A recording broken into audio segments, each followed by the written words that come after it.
পর্দার ভানু নাকি বাস্তবেও একতরফা প্রেমে ডুবে? প্রত্যন্ত গ্রামের এক ছেলে, কিন্তু কিভাবে পৌঁছলেন টলিউডের আলোয়? বলা হয়েছিল নায়ক হবেন, কিন্তু ভেঙে চৌচির সেই রঙিন স্বপ্ন। বাবার বাস, দাদার কন্ডাক্টরের কাজ, দুই দিদির দোকান। এই পরিবার থেকেই জন্ম অভিনেতার। লড়াইটা ছিল বড্ড কঠিন। আজ বলবো জোয়ার ভাটার ভানু নয়, বাস্তবের রওনক খানের গল্প।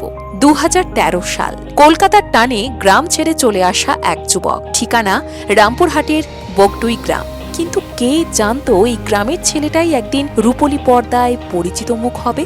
রওনকের পরিবার খুব সাধারণ। অভিনয়ের সঙ্গে পরিবারের কোনো যোগ নেই, শুধু ছিল ছেলের এক রাশ জেদ। পড়াশোনার থেকেও বেশি মন ছিল ক্রিকেটে। তবুও মনে মনে পুষে রেখেছিলেন একটাই স্বপ্ন, যে করেই হোক অভিনয়ে আসবেন। ইংরেজিতে স্নাতক। বাবা মায়ের প্রথম দিকে আপত্তি ছিল ঠিকই, কিন্তু ছেলের ঘাড়ে অভিনয়ের ভূত, সেই স্বপ্নই তাকে টেনে আনলো কলকাতায়। স্ট্রাগল শুরু হলো পুরো দমে। টাকা বাঁচাতে নিজের হাতেই ঘর পরিষ্কার, কাপড় কাচা, রান্না সব, সাথে নিয়মিত শরীর চর্চাও। আর একটু ছুটি পেলেই প্রাণ ভরে নিঃশ্বাস নিতে ছুটে যান বাবা মায়ের কাছে, গ্রামের বাড়িতে। শুরুটা করেছিলেন মডেলিং দিয়ে। কাজের তাগিদে পৌঁছেছিলেন মুম্বাইতেও। চওড়া পেটানো স্বাস্থ্য, সুপুরুষ চেহারা, মডেলিং দুনিয়ায় নামও করেছিলেন বেশ। কয়েকটি বিজ্ঞাপনেও কাজ করেন। বাংলা, ইংরেজি, হিন্দি 3টি ভাষাতেই ঝরঝরে পর্দার ভানু।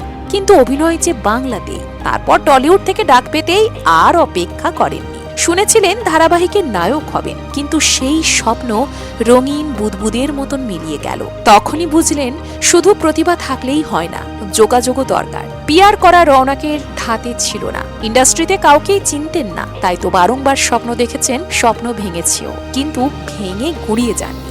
রওনক বুঝেছিলেন ভালো অভিনেতা হওয়ার আগে ভালো অভিনয়টাও শিখতে হয়। তাই তো যোগ দিলেন হাতিবাগানের একটি নাট্য দলে। বহুদিন মঞ্চে অভিনয় করেছেন, পাশাপাশি পেট চালানোর জন্য চলেছে মডেলিং। কখনো জয় জগন্নাথে মহাদেব, কখনো রোশনাইয়ের পার্শ্ব চরিত্র। আর আজ জোয়ার ভাটার ভানুকে কে না চেনে। পাচ্ছেন দর্শকদের থেকে ঝুড়ি ঝুড়ি ভালোবাসাও। গ্রামের ছেলে বলে টলিউড মুখ ফিরিয়ে নেয়নি। পরিশ্রমের জোরেই জায়গা করে নিয়েছেন রওনক খান। আর সেই একতরফা প্রেম, এক সাক্ষাৎকারে রওনক নিজেই বলেছেন, যদি তার মনে একতরফা প্রেম থেকেও থাকে তাতে কোনো অসুবিধা নেই। তিনি সেই একতরফা প্রেম নিয়েই দিব্যি বাঁচতে পারবেন। নিশার প্রতি এই যে ভানুর একতরফা ভালোবাসা, আপনার চোখে এটা ভালো নাকি খারাপ? আপনার মতে একতরফা প্রেমের সবচেয়ে সুন্দর দিকটা কি? লিখে ফেলুন কমেন্টে।